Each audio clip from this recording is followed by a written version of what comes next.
May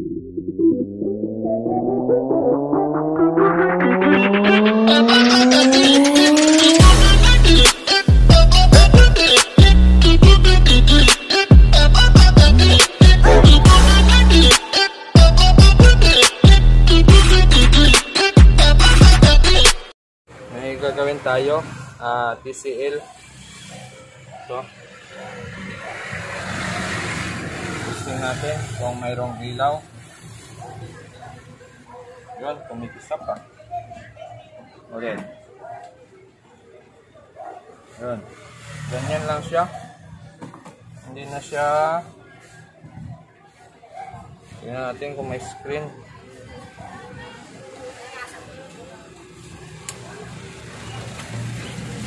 Okay. Tingnan natin kung may logo.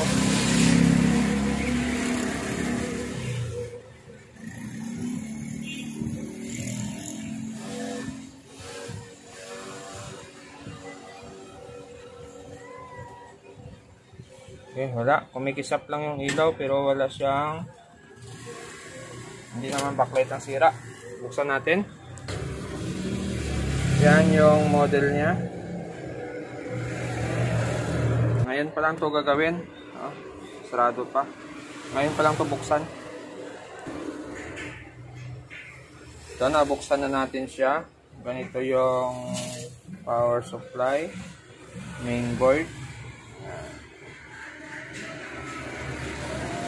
Ito, dahil meron siyang ilaw, yung kumikislap yung ilaw niyang pula, check natin kung meron siyang supply. Itong power supply na to kasi, ang function nito ay meron siyang standby 3.3. Yun, bali ito yung 3.3 niya. Tapos mayroon siyang secondary na supply, 12 volts, saka supply sa backlight. Ngayon, titingnan ngayon natin kung may standby siya. Yun, mayroon siyang 3.3. Good. Pero wala siyang supply sa backlight na output. Saka yung ito, yan. Mayroon siyang 12 volts. Yan, 12 volts saka 3.3. So, yun ang supply niya. Ngayon, titingnan ngayon natin kung mayroong 12 dito. Wala din. Walang 12. Ibig sabihin, kung naka-standby kasi itong unit na to, dapat mayroong ilaw to. Pero kung naka-auto on to, pwedeng may problema yung secondary supply natin. Ngayon, try ngayon natin siyang isaksak. Tapos, susukat tayo ng supply sa, tingnan natin yung memory nito, kung mayroong supply. Yun, mayroon siyang 3.3. So, pwedeng naka-standby lang ito. Siyang 3.3. Tingnan natin kung mayroon siyang 1.2. 1.2.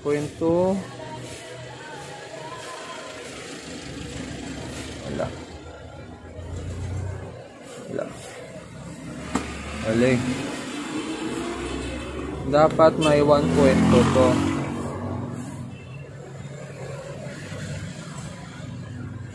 Okay, wala siyang 1.2.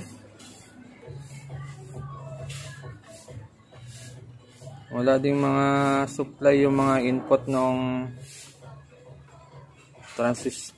yung regulator na to. Wala ding mga supply yung input niya.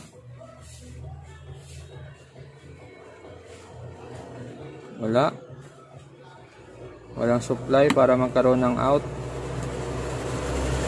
Ibig sabihin parang naka-standby itong unit natin. Pero mayroon siyang 3.3 sa memory. Okay. Yun, may 3.3 siya. Dito walang supply na iba. Kundi 3.3 lang. Okay, mga ka-eShop. Pwedeng ang unit na to ay naka auto on. Yung pag sinaksak mo siya, kusa siyang bubukas. Parang ganito ang setup siguro nito. Malalaman natin yan mamaya dahil tatry natin yung power supply nito. I-convert natin. Ngayon ito, pansinin nyo. Okay.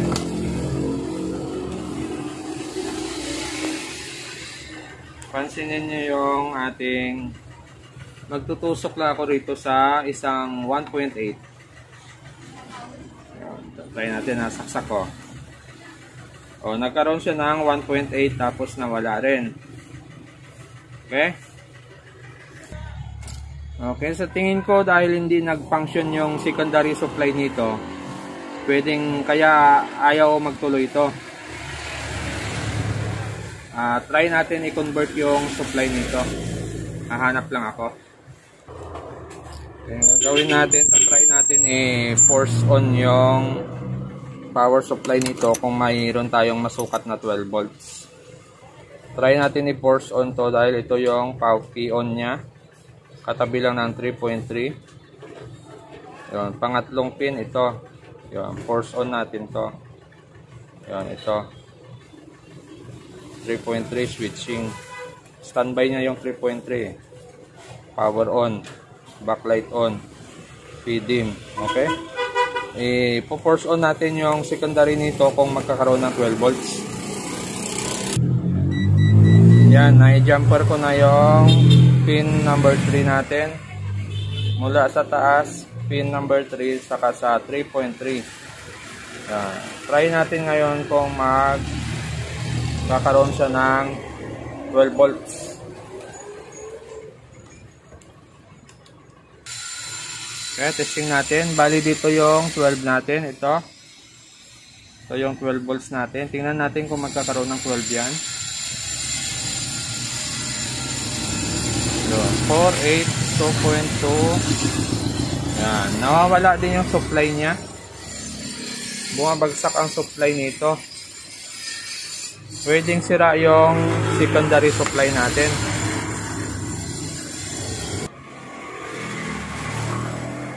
Okay. Bali gagawin ngayon natin ay i-convert natin yung ito. Binaklas ko na siya. Dito tayo ngayon maglagay ng wiring para magkopya natin yung pin na to.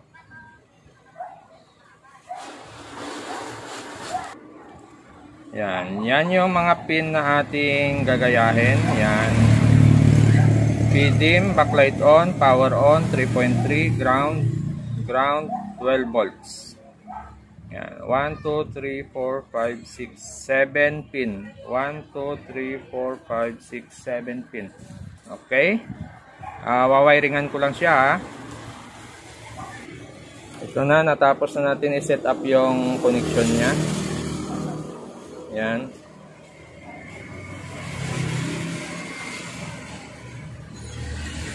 Okay. Basta sinundan lang natin yung circuito na to. Yan. Kung ano ang connection dito, yun din yung ginawa natin. Yan. Magkasama. Dalawa. Yan. Ito tatlo. Tapos itong sa tatlo din. Kagaya nito. Yan. Tatlo. Okay. Yan lang, tapos kakabit natin sa power supply na ating pamalit. Bali, ito yung ipapalit natin. Power supply to ng Sony na LCD. Yan, ito ikakabit natin. Tingnan natin yung data ng supply niya. Yan. Naku, hindi makita. Ito, 3.3. Try natin kung mapagana natin to. Testing muna natin kung pwede.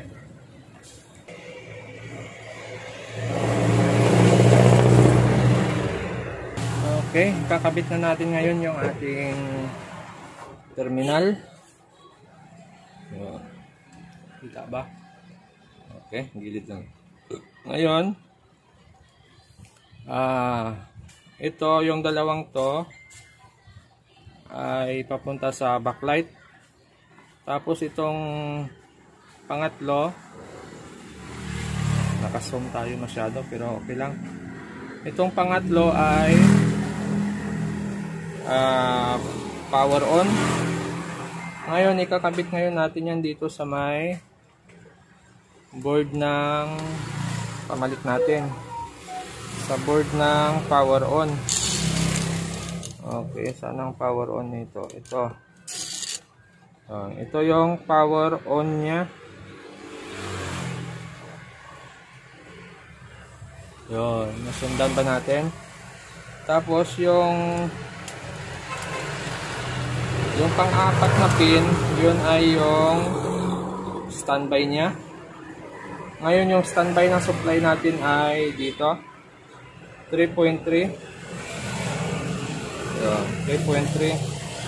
Tapos yung 1, 2, 3, 4 pang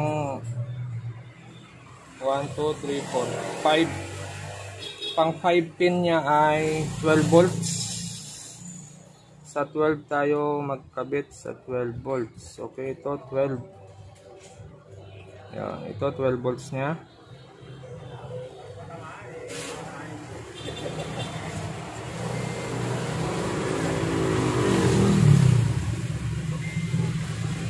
Okay, tapos yung sunod nya ay yung sunod pala, mali.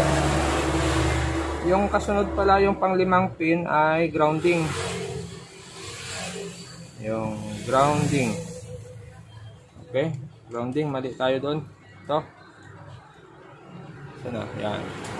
Ito, supply ng backlight, dim, backlight on, tapos power on, standby 3.3, tapos grounding. Ito yung grounding natin, yung pang 5. 1, 2, 3, 4, 5. Pang 5 grounding. Pang 6 na circuito ay 12 volts. 12 natin. Kabit ngayon natin yan sa 12. 12 volts. Ito.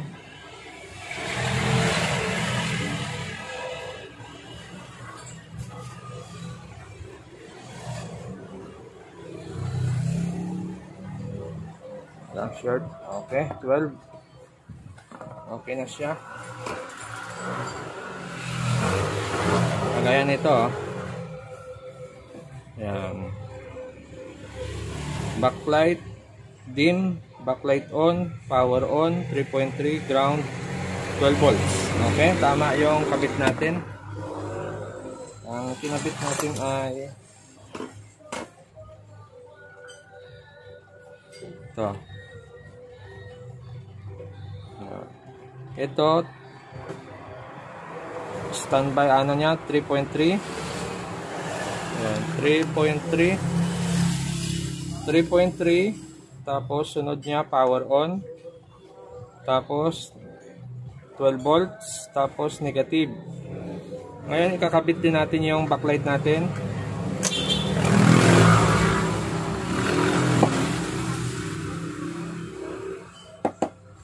Dito naman yung ating backlight sa taas. Ito may nakalagay din dito, backlight on.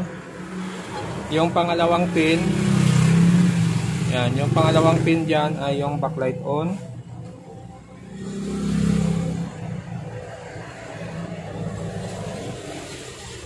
Okay, tapos yung una ay dim nya.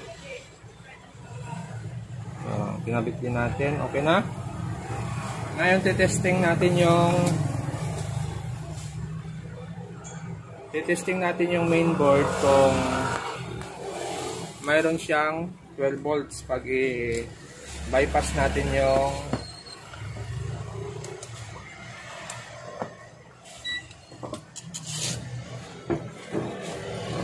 pag i-force natin yung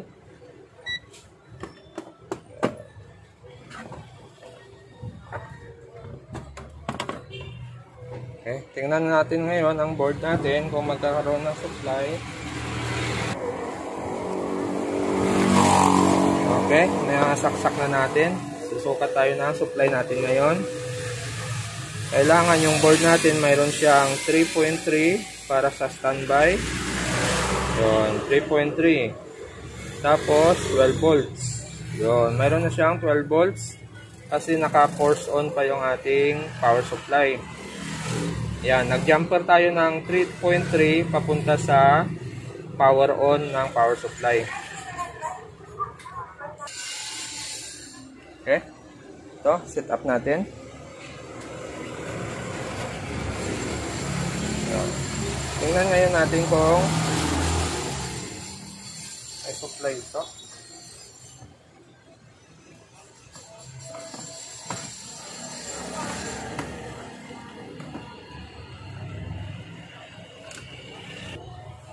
Ito na, testing na natin. 3.3.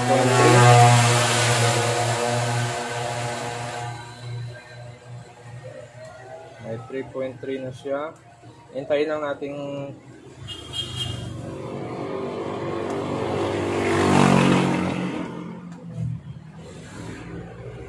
yun, nawala na yung 3.3. Okay, testing natin. Ngayon, tingnan natin kung nagkaroon ng 12 ito. Yun, mayroon na siyang 12 oh. Pero nawawala din. Tapos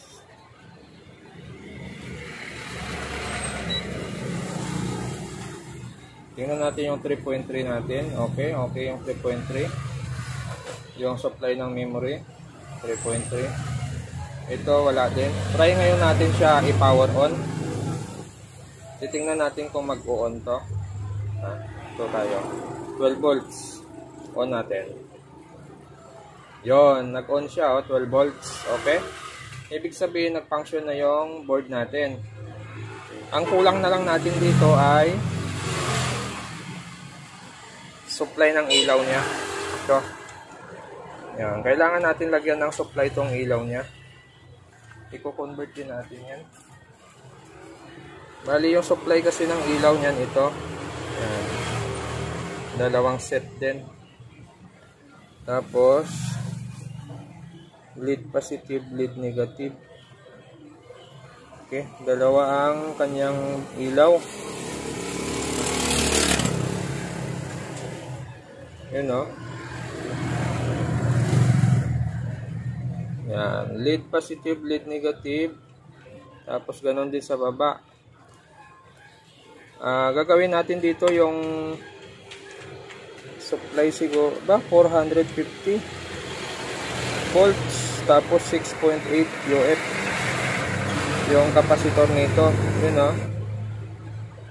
450 6.8. Mataas ano, mataas ang supply ng ilaw niya.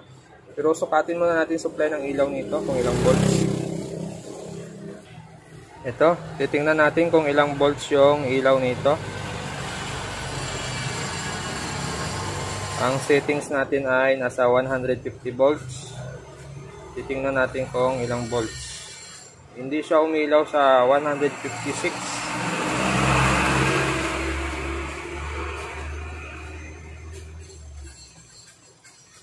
Yun, 121. So mataas ang ilaw nito.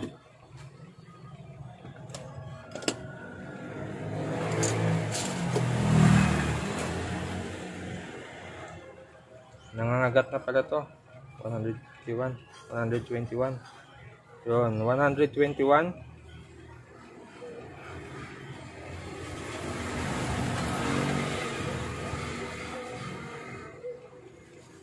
Nasa 121 volts.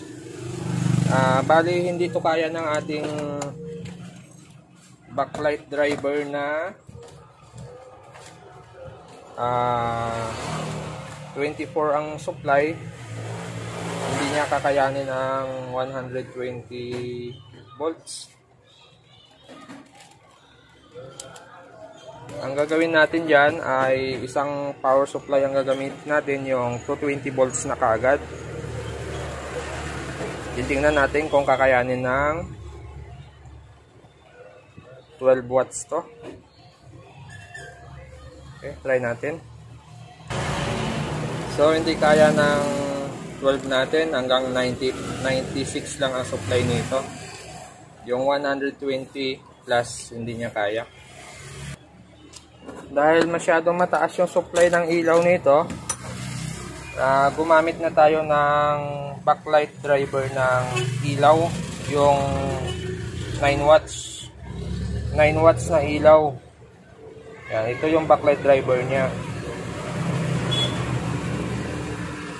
Yan, medyo maliit lang siya, pero kaya niya pagganahin yung ganong ilaw. Okay, yan siya. Yan, ganyan lang yung laman nito. Okay. Gagamit na lang tayo ng relay.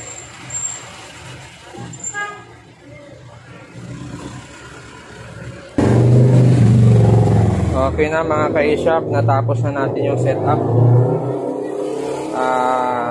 Check na lang natin ulit yung connection natin. Bali, nagkabit lang ako ng relay. Yan, nagkabit ulit ako ng relay. Ito, may video na tayo sa isang gawa ko rin na ganito. May video na tayo doon kung paano ikabit yung relay. Yan. Tapos yung backlight driver natin, ito lang. Yan. Tapos ganyan lang, kinabit natin. Ito, relay. Ang supply ng relay yung 12 volts. Tapos yung switching sa base ng relay sa transistor, nanggagaling sa backlight on. Okay, try natin kung gagana. Ito na, TCL. Testing natin kung gagana na siya. Okay, tingnan natin yung unang saksak natin. Walang ilaw. Yun, magkaroon siya, oh. Namamatay yung ilaw tapos magkakaroon. Pero kanina talagang hindi siya nagkakaroon ng standby. Okay, try natin i-power on. Yun, nawala yung ilaw, nagbi-blink. Yun. Nag-relay na yung ating backlight pero wala pang picture. Yun, mayroon na siya, HDMI. Okay, yan na, oh. Okay na. Lagyan natin ng signal. Naka-HDMI siya. Try natin kung gagana yung HDMI natin. HDMI. Ako, hindi ko makita. Madilim. Yun.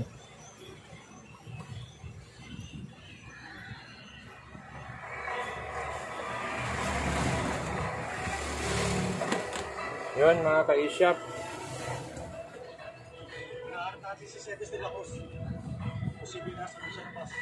So, naging okay na yung unit natin. Ito, may bantay akong isa. Yan. Sarap ng tulog. Okay na. Bali, ang problema ng ating ginawa ay power supply. Yan, ito yung problema nito. Mayroon siyang standby pero wala siyang secondary para mag-on. Ito kasi ang standby nito, 3.3. Tapos pag i-on mo siya, papunction itong secondary niya. Magkakaroon ng supply na 12 volts. Tapos supply ng backlight. So ang ginawa natin, nagpalit tayo ng buong board. Kinonvert natin yung pin dito. Yan, yung pin na yan. Yan yung mga pin. Yan. Kinonvert natin yan. Tapos, dahil mataas ang ilaw nito, nagpalit tayo ng backlight driver.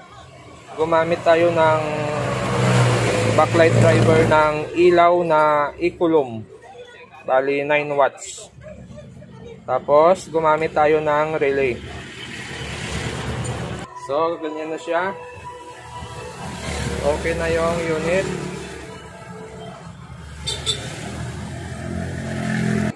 Yun, ito na siya. Yan yung kinabit nating power supply. Ito yung original niya. Tapos, ito yung palit natin. Galing to sa Sony na LCD. Pero kasya siya kasi medyo malaki yung power supply nito eh. Makapal. Kaya kasya itong Sony natin. So okay na siya. Yan, ganyan lang ang setup. So yung wiring dito hindi ko na pinapakita kasi mayroon naman tayong gawa nakaraan yan. Okay? Kung gusto nyong sundan ulit yung connection nito, panoorin nyo yung isang video ko, yung una nating upload. Hanapin nyo lang doon kung paano i-convert yung backlight driver na gamit ang relay. Okay, ganun lang. So, okay na. Yeah, okay na siya, oh. So, okay na. Hanggang dito na lang yung video natin. Kung bago kayo sa channel ko, huwag kalimutan mag-subscribe. Okay, sa mga nag-subscribe na, maraming salamat. Magandang araw mga ka-eShop. Bali, magsa-shoutout lang tayo. Yan, shoutout sa inyong lahat. Okay, maraming salamat sa suporta niyo sa channel ko. Yan, shoutout sa inyong lahat mga ka-eShop. Okay, sa mga gusto magpa-shoutout, mag-comment na lang kayo.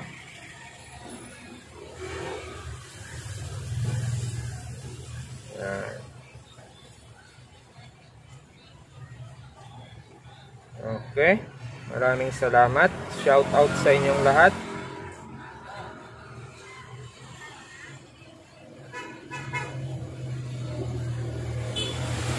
Okay.